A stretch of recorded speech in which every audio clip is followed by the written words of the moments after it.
Don't sit down yet. Turn around and grab your neighbor by the hand, look at him right in the eyeball, and say, "Man, are you good looking?" Tell him that.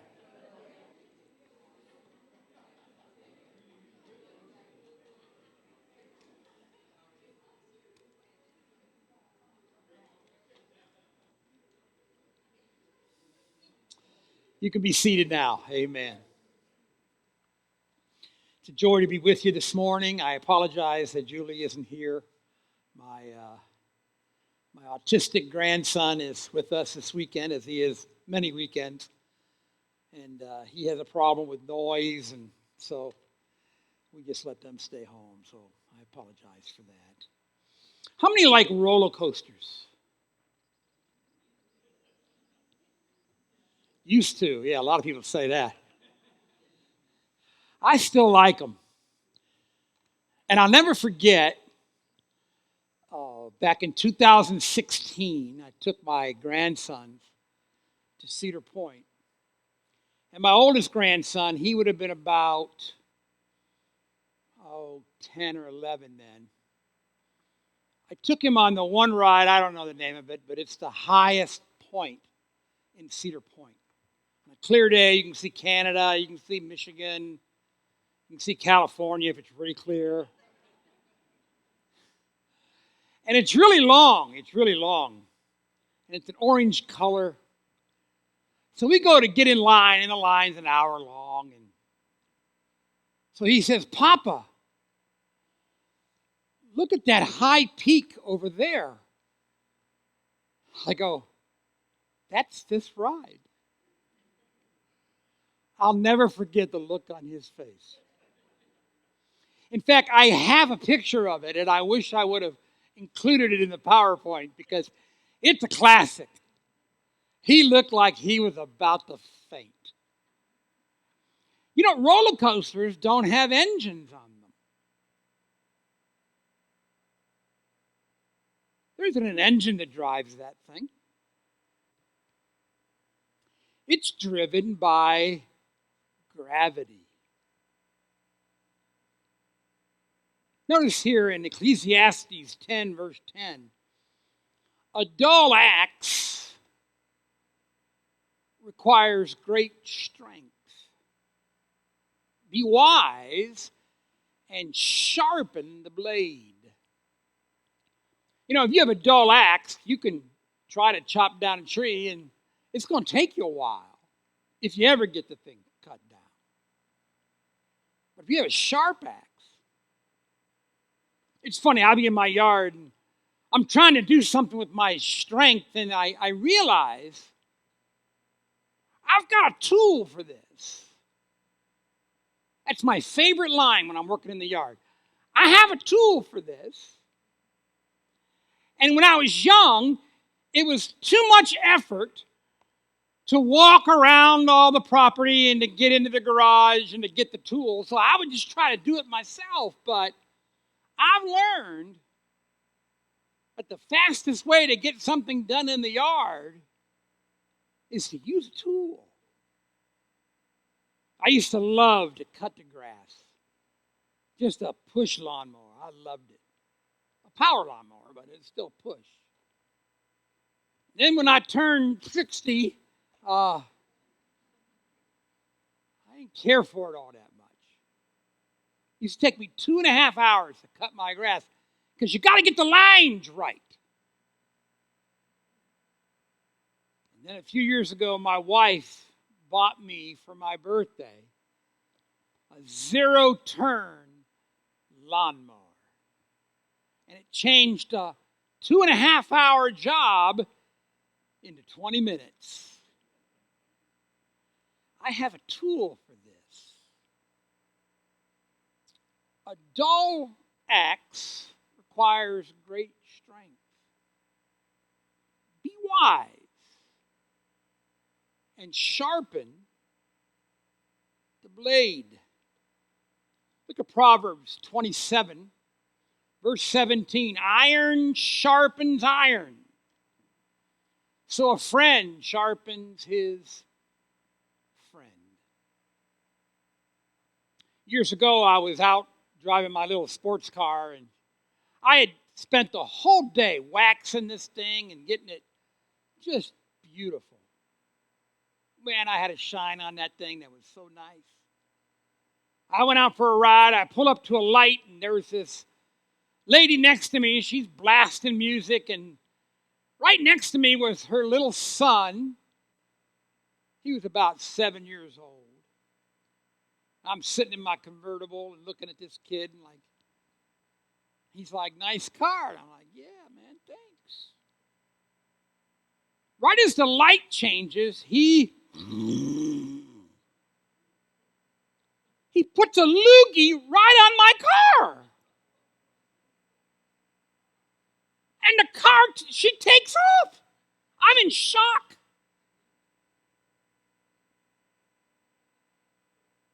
I'm thinking, I would like to have that kid for a month.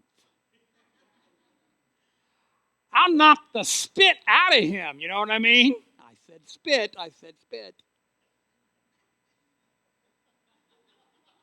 How many know that if some people spend enough time with you, their life will be easier because of it?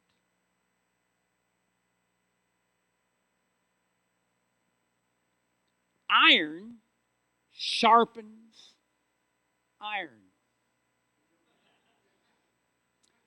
How many know who these people are? Now, if you're young, you may not. But Mike, if they're our age, we went to high school together. Same grade, same graduating class. What was it? 99? Something like that? Yeah, who are these guys? We grew up with them, didn't we? Larry, Curly, and Mo. Today I want to introduce you to Big Mo. Not Mo Howard, but Mo Joe. And not to coffee, but momentum. That's what I want to speak about this morning. Momentum. You know, there's nothing like getting momentum in your life. Amazing things happen when momentum comes around you. The Bible says, I set before you blessings and cursings. Now choose blessings. I set before you life. I set before you death. Choose life. I don't know about you. I like blessings better than cursings. I had somebody say, there's really no such thing as curses. I mean, it's just, when God doesn't bless you, that's a curse. But I'm thinking, the Bible didn't say I set before you blessing and non-blessing. He said, I set before you blessing and cursing. Let me define for you what a curse is.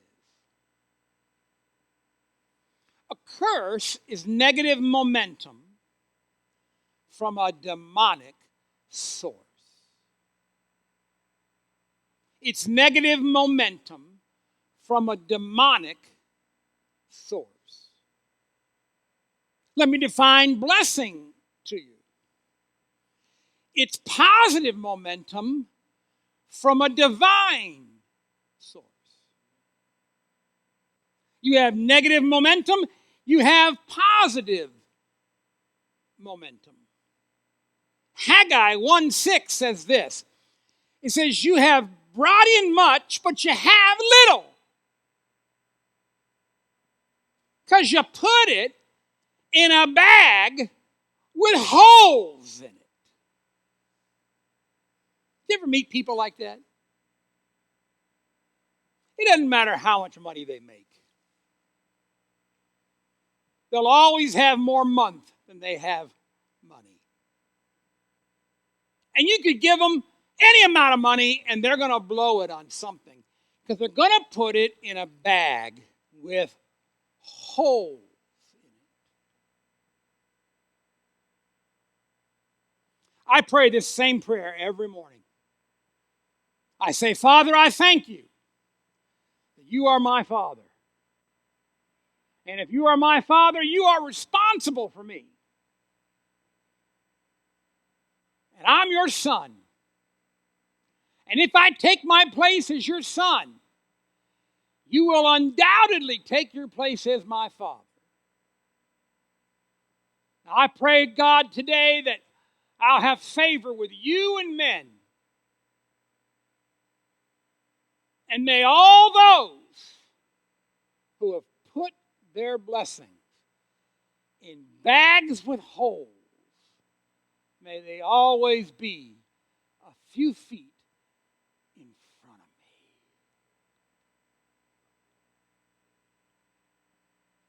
I'll take their blessings.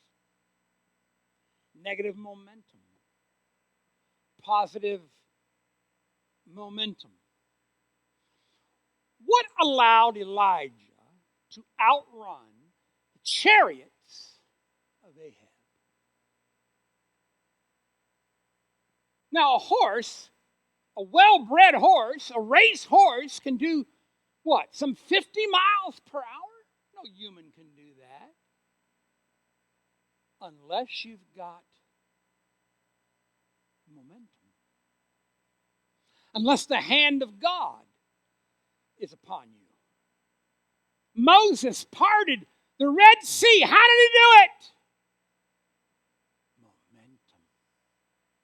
He stuck out that rod in obedience to God, and the waters parted. And they walked over, not in mud, on dry ground. And the Egyptians said, can we do it? God said, sure. And halfway across, he said, game over. What allowed Moses to kill a giant? Not with a stone. He used the stone to knock him out. The Bible says he cut off his head with Goliath's own sword. What allowed him to do that? Momentum. Joshua and the walls of Jericho. I've been to Jericho. I've seen the ruins of Jericho. They're still there. It's an amazing place that shows the miraculous power of God. You know what happened? You know why those walls fell down? Because of momentum. Obedience and unity. They walked around 7 days and 7 times and then shouted. Isn't it amazing what one shout can do? Creating momentum. How about the early church? 3,000 souls were added to the church every day. You know what I call that? Momentum. I hear people say, Lord, give us a Pentecost. Let us have an outpouring like they did on the day of Pentecost. Yeah, you don't even have ushers.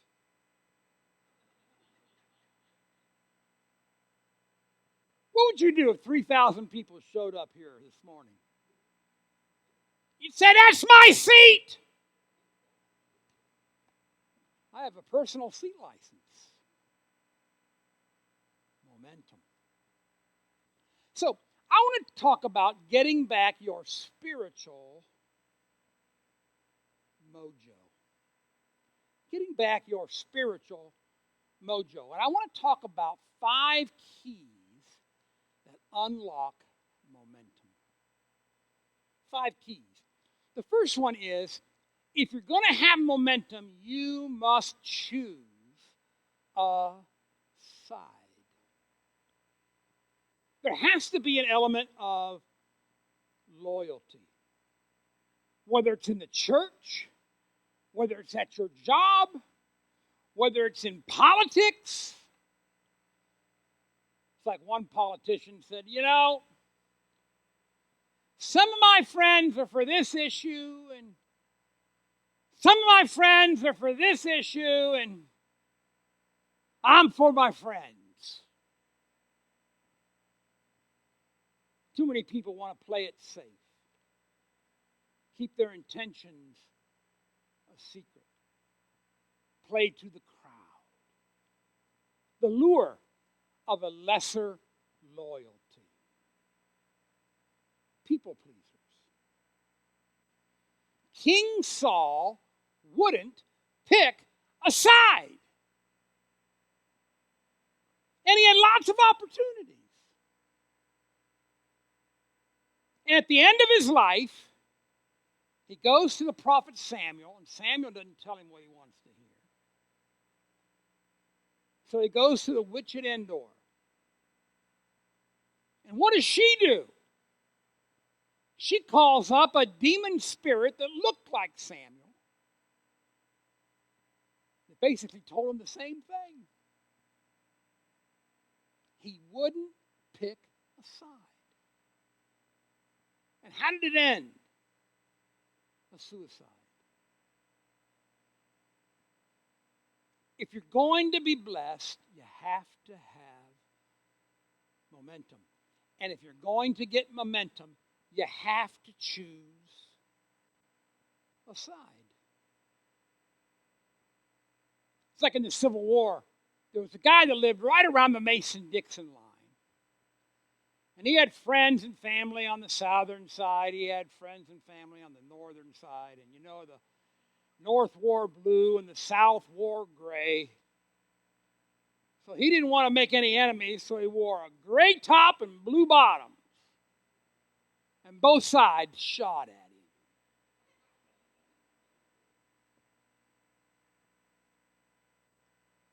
Look at Psalm 127:1. Unless the Lord builds the house, those who build it labor in vain. Unless the Lord watches over the city, the watchman stays awake for nothing. You gotta keep God in it.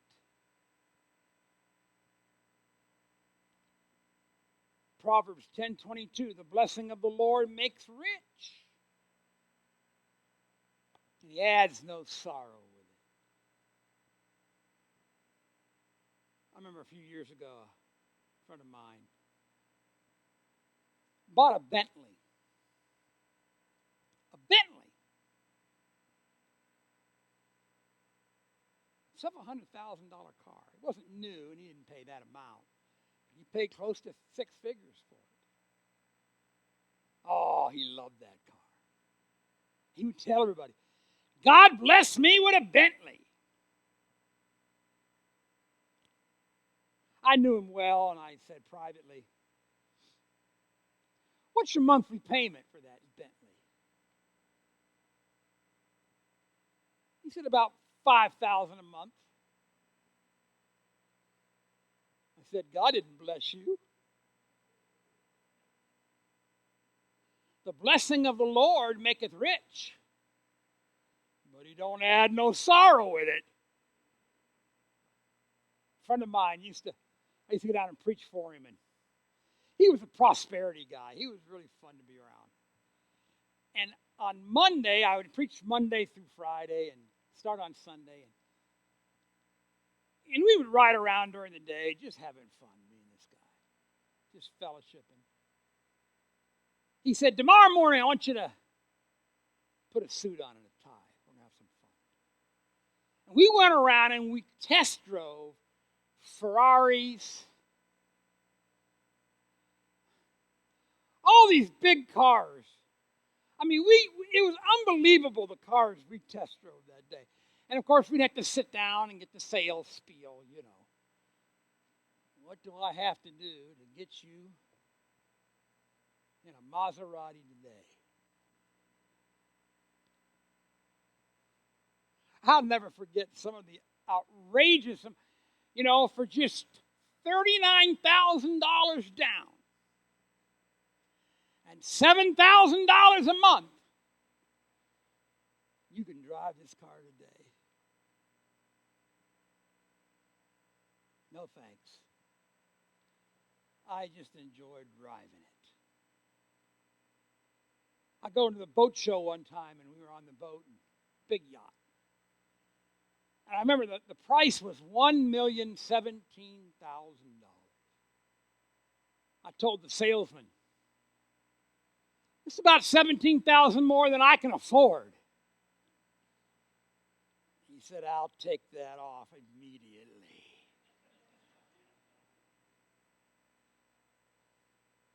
The blessing of the Lord, it maketh rich, adds no sorrow to it.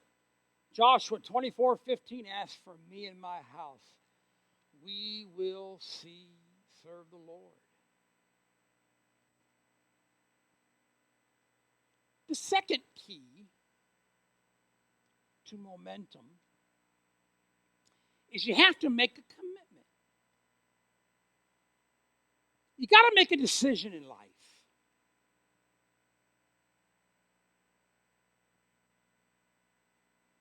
I must decide I will have momentum in my life, in my family, in my church.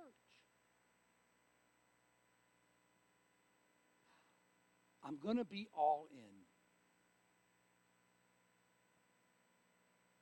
I've made a quality decision to go for it. Everybody makes commitments, but not all of them are smart ones. Momentum comes after you make smart commitments. I remember meeting with my grandson a while ago. He kind of was going through a tough time in school, and so I took him aside. He had a crazy girlfriend, which thank God he got rid of. I told him, there are 3 decisions you cannot afford to make a mistake in because they have long-lasting ramifications.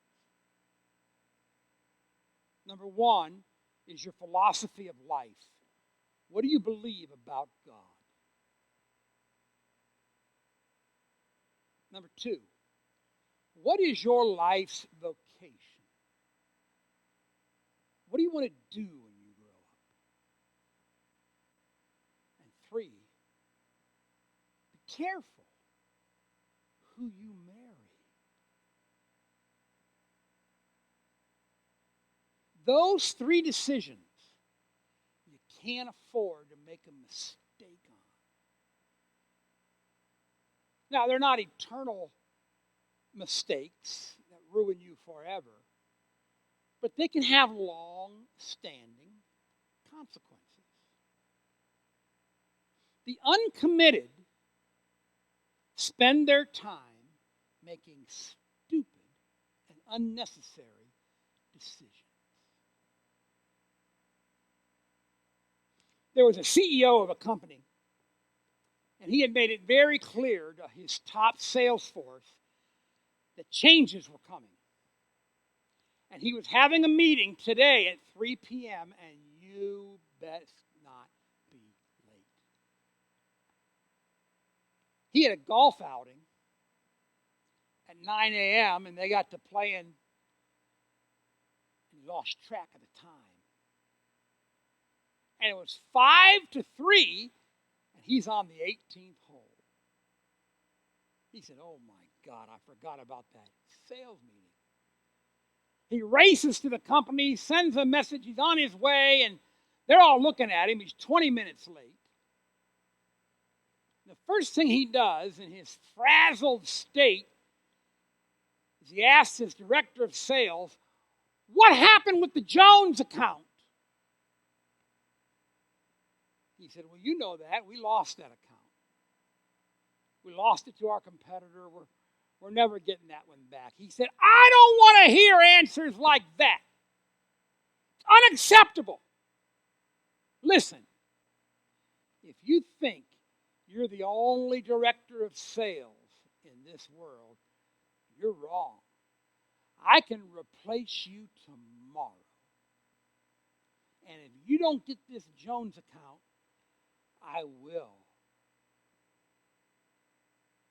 His director of sales, if you think the CEO is mad, you should have heard the director of sales. Who does he think he is? I've saved this company from bankruptcy. I've led this whole team. I've made millions of dollars for this firm. So he goes to his top sales guy. He said, what happened with that Jones account? I said, well, you know that.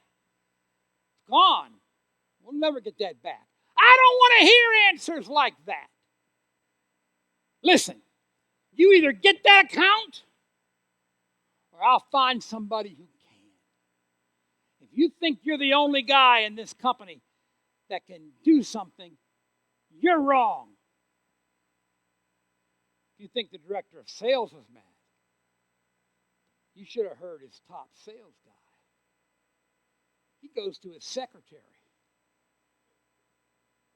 He said, listen, I am furious about this Jones account. You could have done more. You should have done more. And I want you to go out, send some letters, do whatever you got to do. By the end of the day, I want that account back.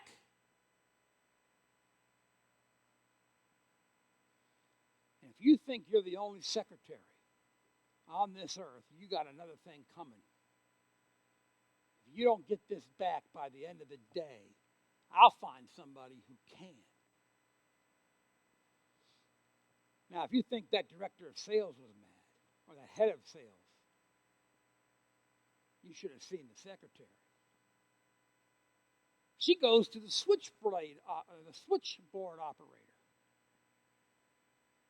Said, you don't do anything around here. All you ever do is answer phone calls.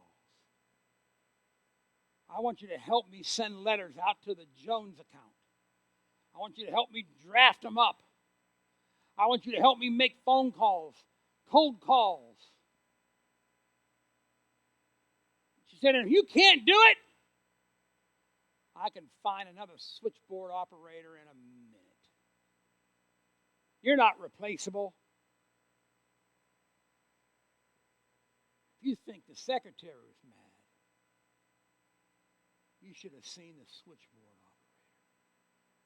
So this is my job. I don't know anything about this. They don't pay me to do this. She goes home early. She sees her son on picture. It was picture day.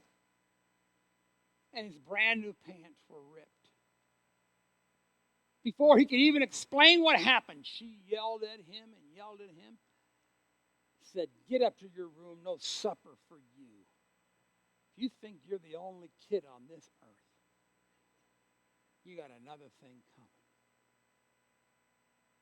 If you think the mother was mad, you should have seen that kid. He went up to his room, saw his cat, and kicked his cat across the room. Now think about it. All of this could have been avoided had that CEO just gone over to that house and kicked the cat himself. Stupid decisions. Stupid decisions leads to no momentum. Look at Psalms 37:5. Commit your way to the Lord. Trust in him. He'll bring it to pass. Nehemiah 4:6. So we built the wall. And the entire wall was joined together up to half of its height. For the people had a mind to work. You make a commitment. You choose a side. And number 3, you got to navigate waters. If you're going to have success in life, if you're going to have momentum, You need to learn to catch a wind. I had a dentist friend of mine. Some of you knew him. Doc Phillips was his name. He had a 62-foot sailboat. And several times a summer, he would invite my wife and I out for a ride on the sailboat. And I hated it. Sailboats aren't fun. They're work. Especially in July. There ain't no wind in July. First of all, it takes you an hour and a half to clean that just to get ready to use it. It takes you a half an hour to set the sails. Then a half an hour to get out onto the lake. And then you sit there and you don't go anywhere. And you roast. You come back. It takes you 2 hours to clean all the sails and bring them back down. I don't know about you, but that ain't fun.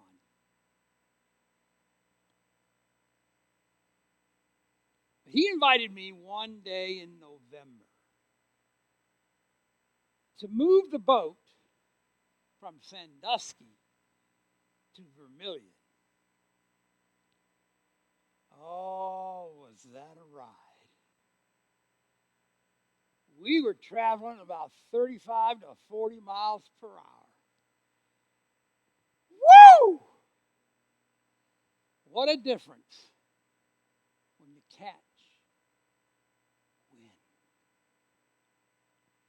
Let me show you something. This is amazing.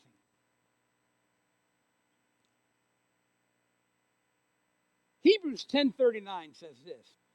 We are not those who shrink back. The word shrink back in Greek is a mariner's term. Look it up. Here's what it actually says. Direct translation.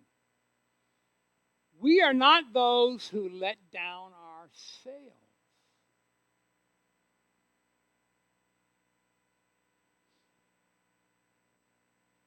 If you don't set your sail, you'll never catch a wind. How many of us are anticipating the wind of God to blow in our lives?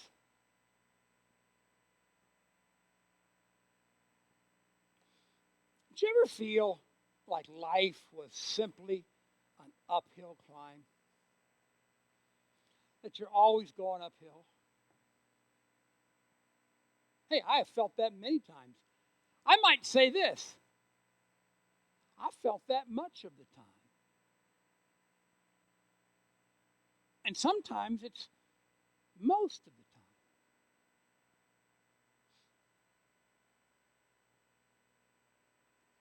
The law of gravity says that what goes up must come down. If you're going to experience the downhill flow of the roller coaster, you got to go up to the top. Without a struggle, there'll be no soaring. If you don't set the sail in anticipation of a wind, you'll never benefit from it. We are not those who let down our sails. Number 4, don't take your eye off the ball. Don't take your eye off the ball. The enemy of momentum is distraction. And there are distractions everywhere, always. to take our eye off the ball. Matthew 14:29. So Peter got out of the boat and walked on the water and came to Jesus. You know the story. But when he saw the wind, he was afraid. And beginning to sink, he cried out, Lord, save me. We know the story. He said, hey, I want to walk on the water with you. Jesus said one word, come. He didn't walk on the water, he walked on the word, come. Just walked on the word. And there he sat. There he sat. And then he saw the winds, and he became afraid, and he thought, and he began to sink. He forgot who was with him. Now, before we get on Peter, Jesus grabbed his hand, and together, it says they walked back to the boat together. So Peter technically walked on the water twice. And Jesus asked him, why do you have such little faith? So it takes little faith to walk on the water twice. Let me ask you a question. How many times have you walked on it? I like to walk on the water every year just to keep my faith intact. So in February, when Lake Erie's frozen, I take a little stroll on that thing.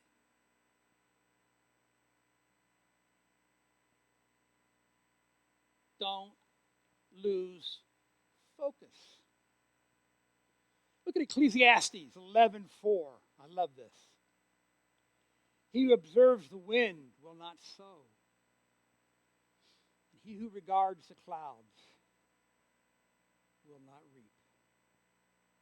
There's one last key to unlock momentum. And that is that it's all about the math. It's all about the math. Until you learn to think like God thinks, to do mathematics like God does mathematics, you won't have momentum. Jesus sees a whole crowd of people giving in an offering.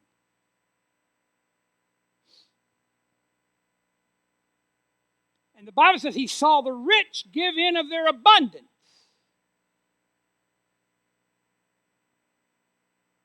And it says he saw a poor widow woman throw in her last mite.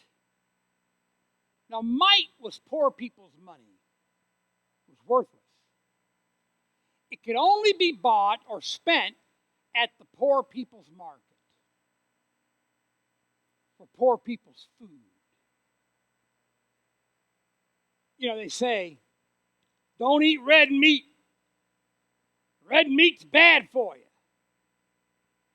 Red meat is not bad for you.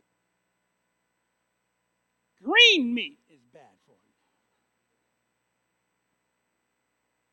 And that's what they sold at the poor people's market. It was green meat. Jesus, watching everybody give, says, that poor woman gave more than everybody. That doesn't make any sense. What do you mean that poor woman gave more than anybody? It doesn't make any sense. Unless you think like God thinks. It says she gave all that she had. They gave a fraction of their abundance. She gave all that she had. He doesn't care about our amounts. He cares about our sacrifice, our heart, our devotion. to him.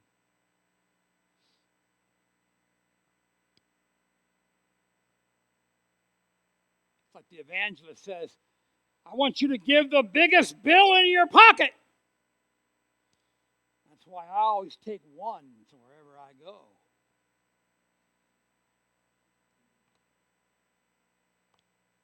It's all about the math.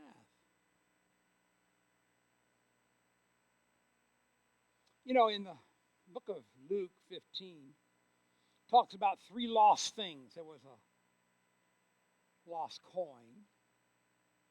A woman couldn't find a coin. She tore the house apart. Didn't go to work to make more coins, just to find a 1 coin. Doesn't make any sense. Why would you waste all that time for 1 lost coin? Unless, of course, you were that 1 lost coin. Then there was someone who had a lost sheep, and he leaves the 99 vulnerable to find the 1 lost sheep. Makes no sense. Unless, of course, you're that 1 lost sheep. And then it ends with a lost son. They increase in value. Coin. Sheep are used to make coins. What would you give to get your son back?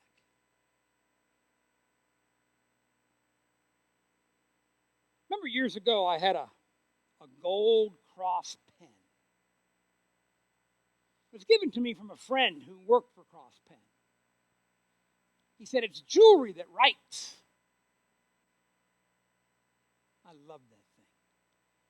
For about 3 weeks, I wore that every time I preached. Then I lost it. I'm tearing the house trying to find that lost pen. I'm thinking, why didn't I wear that pen every day? Why didn't I wear it to go get the mail outside? I mean, I missed that pen so bad, I tore the house apart. For years, I could not find that pen. And then we moved. How many know that when you move, all that's lost will be found again? I find my pen. I tell you, I wore that thing for years, everywhere, every day, till I lost it again. How many know this? A pen that is lost and found again has more value than a pen that was never lost. A soul that is lost and found again has more value than a soul that was never lost.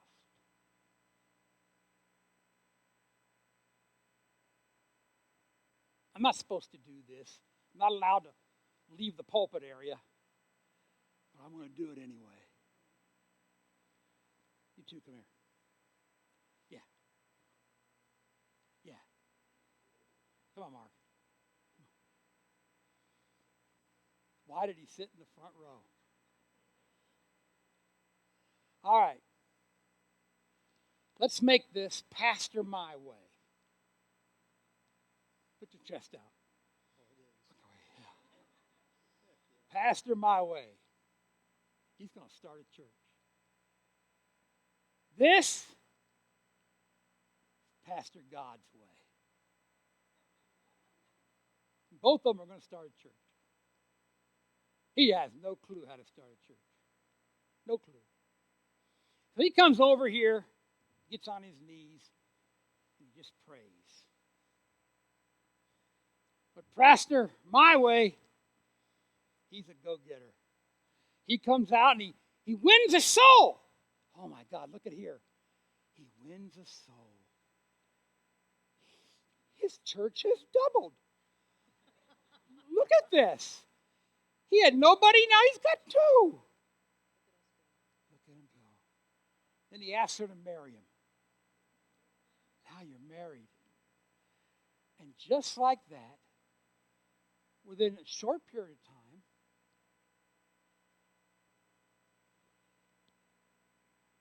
they have a baby. Oh my God, look at this church grow. Daddy, mommy, baby. This guy, he wants to get it right. He doesn't want to do it his way. He wants to do it God's way. But brother, my way, another day, another dollar. Got to come out and win a soul. And so he wins another soul. Now his wife has a girlfriend. Now, they all want to do something. They want to preach. They want to help pray, lead. No. I can do everything. Don't worry about it. This guy just prays. But it's another week, another day, another dollar. He comes out. He brings his wife another friend. Oh, look at here. Look at here. Oh my God, this thing is exploding. Well, now, the word has gotten around. And they're asking him now to come for the church growth seminars. I mean, his church is just exploding. Well, now this guy has heard from the Lord. And so he gets up, he comes out, and he wins a soul. Instead of marrying her, he teaches her how to win souls, how to disciple people. So the next week, he comes out. Go get somebody quickly and bring them back. Quickly. So he brings another soul. Look at this. It's exploding.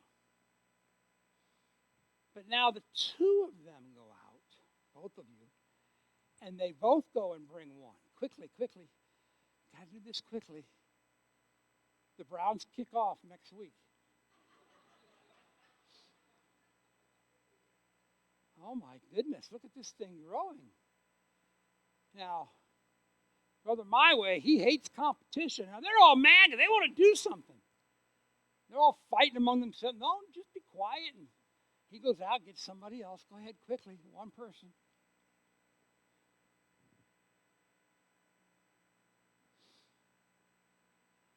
But now all of these go out, all of you quickly, and you each bring somebody back.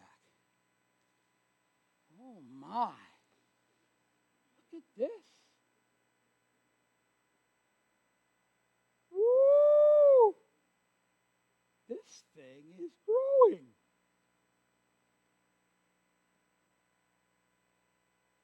Now these folks are upset.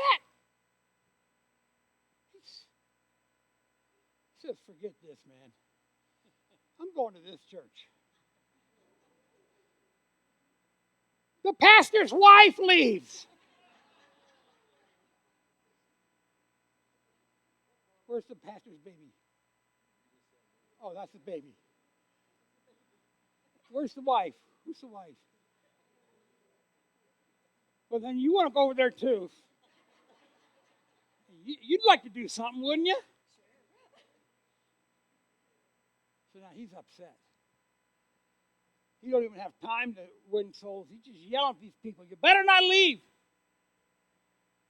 They all go out. Go on, all of you go out, bring one back quickly.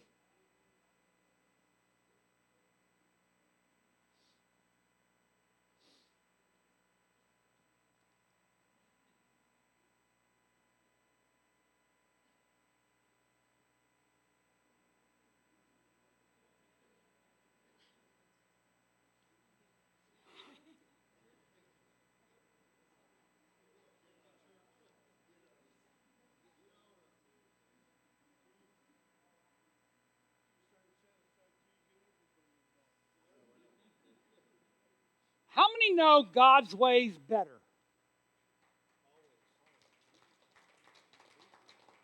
How many know multiplication's better than addition? How many know that God's ways start out small, but they end amazing?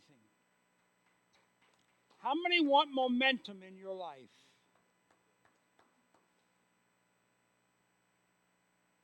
You can all sit down now.